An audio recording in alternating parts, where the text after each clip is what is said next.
India என்று சொல்லப்படும் நாடு ஒரு வாழைப்பழ ரிபப்ளிக், பனானா ரிபப்ளிக் அல்ல, ஜனநாயக ரிபப்ளிக் ஆகும். இந்த நாட்டுக்கு விவேகம் உண்டு. மிகச் சிறந்த ஒரு ஆட்சி முறை, அதாவது கான்ஸ்டிடியூஷன் உள்ளது. அந்த கான்ஸ்டிடியூஷன் படி நடக்கும் ஒரு நாடு. அந்த நாட்டை நீங்கள் ஒரு மத அரசுடன் இணைத்து பார்க்கக்கூடாது. UAE மற்றும் சில நாடுகளை நான் தவிர்க்கிறேன். இல்லையெனில் ஏமன், ஈரான் போன்ற அமைதியற்ற நிலையுள்ள லிபியா, லெபனான், சிரியா போல் பார்க்கக்கூடாது. உலகத்தின் உச்சியில் நிற்கும் நாடு இந்தியா என்ற மகாநாடு. இந்த நாட்டிற்கு பல பிரச்சனைகள் உள்ளன. ஆனால் அந்த பிரச்சனைகளுக்கு எல்லாம் இந்த நாட்டிலேயே தீர்வு உள்ளது. இப்படியான ஒரு நாடு உலகத்தில் எந்த நாடு உள்ளது? இவ்வளவு மொழி, இவ்வளவு பண்பாடு, ஒவ்வொரு 20 கிலோமீட்டர் தூரத்திலும் வேறுபட்ட உணவு வகைகள் கிடைக்கும் ஒரு நாடு. இப்படி ஒரு நாட்டை நீங்கள் காட்ட முடியுமா?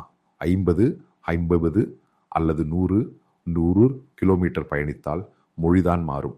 எத்தனை மொழிகள் நமது நாட்டில் உள்ளன. ஆனால் இந்திய கான்ஸ்டிடியூஷன், இந்திய தேசிய கொடியின் முன் ஒன்றுபட்டு நிற்கும் மக்கள்தான் இங்கு உள்ளனர்.